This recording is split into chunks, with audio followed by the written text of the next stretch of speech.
Hello. In this commission demonstration, I want to show you a truly unique modular case system, which aims to solve a fundamental problem with all Eurorack cases. And also, we'll explore some of the fantastically strange possibilities it provides. Chapter 1, the problem with Eurorack cases. So when you first get into Eurorack, you really have to have a case. But the size of that case is, I think, a deep-rooted problem to crack, because what is the right size?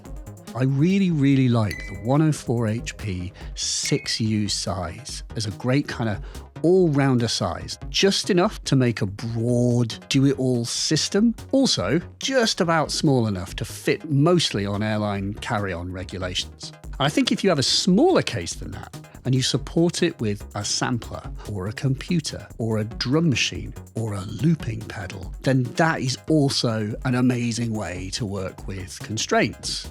But obviously, smaller cases take really careful planning.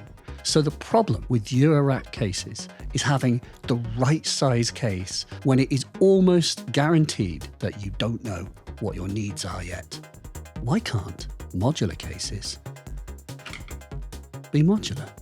Enter Sinusoda.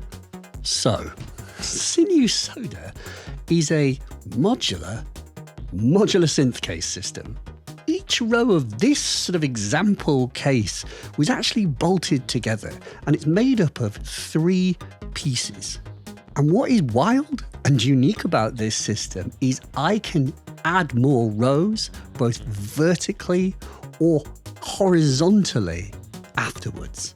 And the placement isn't fixed. I could put this 1U strip in the middle or on the bottom. But with the Sinusoda system, you can also make weirdly shaped modular cases. Like you could make a modular case that was a T shape or an L shape, or really long and thin, or really tall. And that might sound like an odd gimmick, but if you imagine that you had something like an octatrack, you could place the octatrack in here and have the modules like wrap around it and make a little kind of console that integrated it in a very sort of neat and weird way. And I love the idea that you could have like a really big case and you could actually split it into pieces and build little ones that were like instruments, if the desire took hold. And there is also a ridiculous trick that it has up its sleeve, which we'll get to. But we first need to understand what the 2 raw elements are. So the first building block is a thing called the can. The can is a 52 HP 3U mini case. And big Sinusoda cases are built up from multiple the cans combined together. It has an internal depth of 70 millimeters, as you see here, without a power board fitted, or it's 56 millimeters with one. The second building block is called a slim can. And a slim can is the same thing, 52 HP wide, but look, it's not as tall, and it's designed for taking 1U modules. That is IntelliGel format 1U modules. And you can piggyback off the power connectors in your main case. So then, power. On the cheapest end, you can actually buy the can without any power at all. And you can add flying busboard power solution, like, for example, the tip-top Micro Zeus, with the only drawback being that it would use 4 HP of your space, which we'll see in a minute why that might not be such a big deal. A Micro Zeus has moderately limited power output, but obviously you could have more than one Micro Zeus in a case. It's more likely, though, that you'd prefer to have a kind of integrated power system that's built into that. So there are 2 custom power solutions that fit into these cases.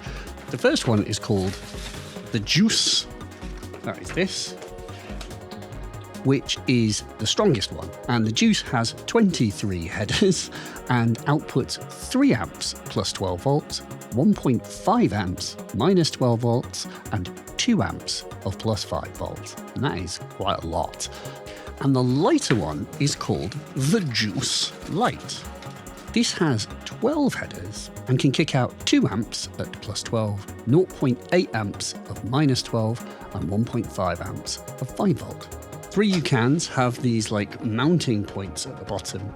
So these boards are designed to fit in nicely and screw into the mounting points at the bottom. But obviously as the system grows, you may well want more headers. And you might be asking, how do you add more? Well, there is another thing called bubbles. And bubbles doesn't make power, but is a kind of daisy chaining bus. And bubbles connect internally to juices. So you can add 24 more sockets off of the juice's power. You might wonder, functionally, in an ever-expanding Eurorack case, where is the power actually going to get in? Things are about to get weird. There is an inlet device called the straw. Very cute naming conventions. But it's actually a module. It's 3 HP. And you might say, hang on a minute, I'm going to lose 3 HP by mounting this thing onto my case, feeding the power in. Well, you don't have to. You can put it in the insane side HP. What the devil is side HP? Yes, despite the fact that the can is billed as 52 HP, it's really not. There's actually extra HP on the side. This is kind of insane to me and not like made massively obvious on the Sinusoda site, but you can side mount modules on these cases. Now, the obvious thing is that you would potentially side mount the straw. And in fact, there is this kind of space in here, fits the straw quite well. Actually, turn it around that way to make it fit. Like that. And of course, this then leaves quite a reasonable amount of space to place another module sideways in this gap or in the 4 HP gap.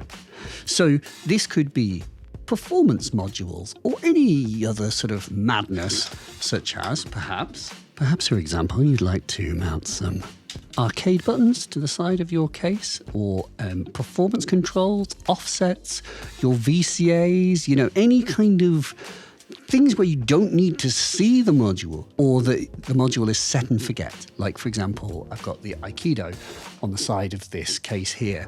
In any case where it isn't essential that you see the module to interact with it, then suddenly there is genuinely real use of this side extra space.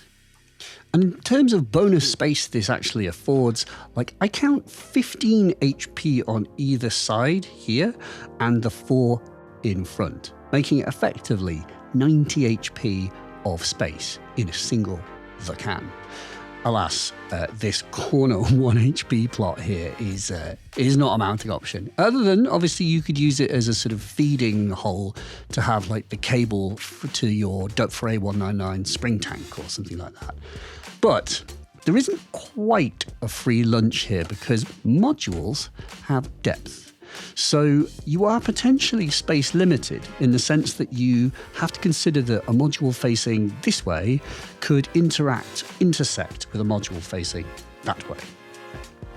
But you might be surprised what you can get away with depending on how your modules are built around the back and how you choose to shift things around. Like I found in this other case that turning like a module upside down helps me fit it. Your mileage may vary, but the space is there and the space is usable.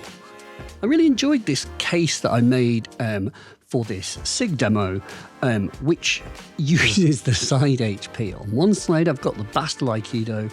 Over here, I've got Pamela's new workout.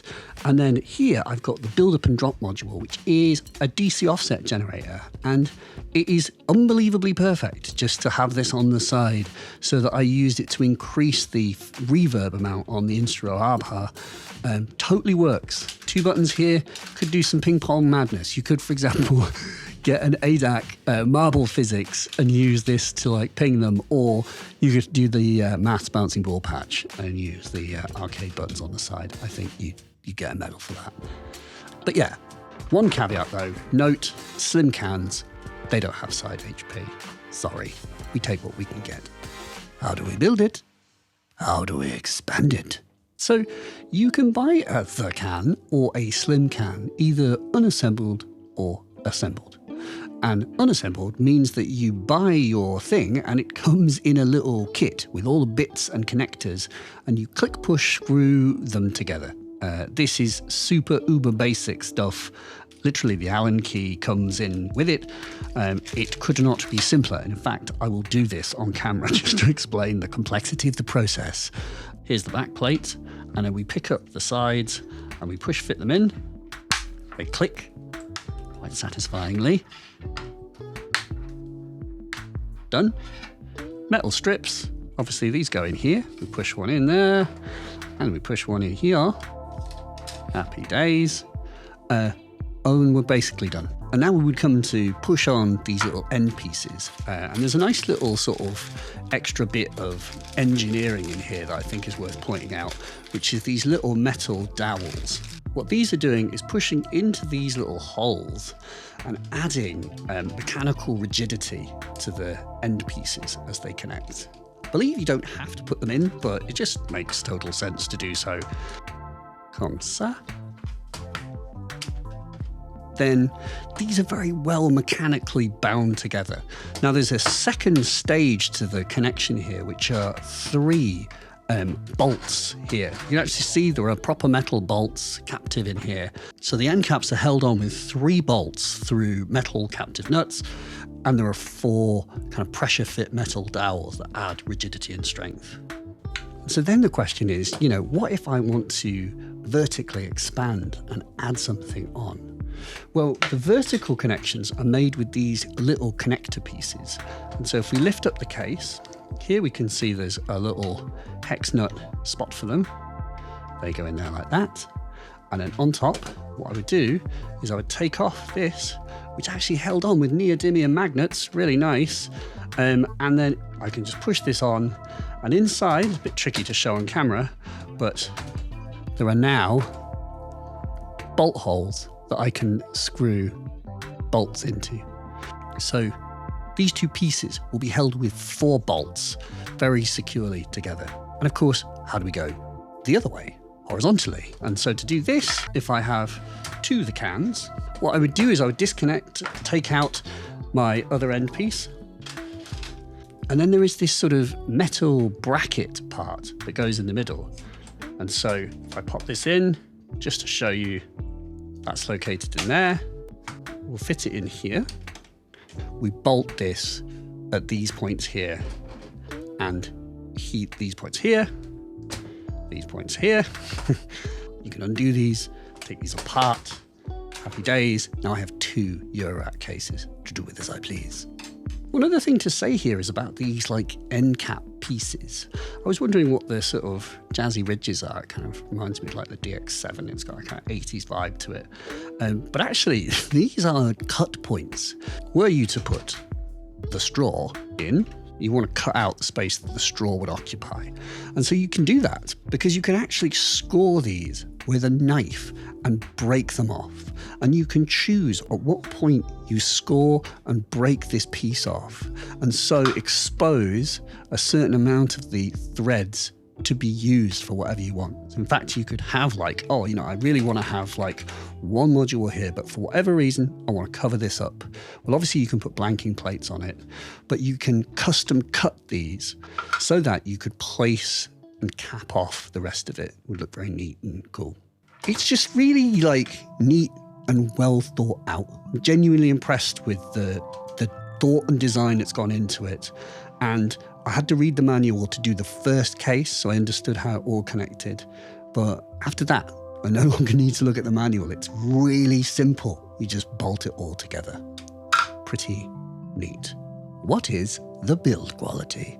So I have these cases in my hands, and I've obviously been using them for a bit. Not for very long, but a couple of weeks. And I know that there'll be people out there that will almost certainly want to know whether this sort of works as advertised. And I feel I can offer some first-hand impressions on strength and build and quality and durability. But I don't make review videos. I explain stuff. And I don't think you can be paid to make a review. And so this isn't a review video, let me just be clear. Yet, because I have these in hand, I really want to share first-hand impressions and potentially address some of the questions that I know will get asked. But I didn't pay for these cases, and this isn't a review. So bear that in mind. So in terms of materials and build quality, like the back plates, these sort of frames and, you know, these sort of main component of the end caps are all made from ABS plastic. These are injection molded custom pieces, not 3D printed. It's the same stuff that Lego is made from. And metal has obviously been used for things like the internal trims here to add strength. Obviously the metal threaded strips are metal. And there have been metal bolts, captive bolts, put throughout these cases to screw into. For the most part, you screw metal into metal. And very nicely, by the way, there are neodymium magnets along here. So these end caps click on magnetically and can be pushed off, but will stay in place if you just leave them be. Very cool. Now there is one place where you screw metal into plastic, and that is the tapping threads on the bottom of here that you use to screw the juice boards and the bubbles and stuff into the back case. These little screws are self-tapping, and so they're actually burrowing into the little plastic standoffs at the back of the case and bonding the juice to the back plate as a kind of permanent thing. And when I built the kind of stubby system that you saw, I was really worried I was going to strip these. But I put in all the ones for the juice and all the ones for the bubbles, and I didn't strip a single one. I know that plastic isn't very sexy, and from a purely practical standpoint, I also personally don't see how you could make a functionally equivalent case system that costs what this costs out of anything except exactly what it is made from. Like, I think Sinusoda have got like a really good balance of like lightness, which is to say that it's far lighter than wood or metal would be. Versatility, that is that you can disassemble this yourself. You can remake it in different shapes.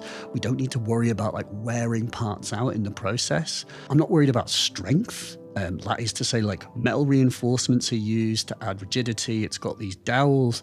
And when the whole thing goes together, it's just incredibly strong.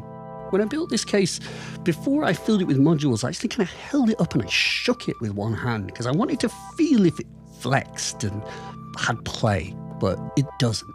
There's no flex, there's no like squeaking or like creaking, like it's rigid. And of course, it only gets stronger when you actually add modules to it. I mean, I am, by the way, the guy who made his first Eurorack case out of cardboard, so perhaps I have low standards.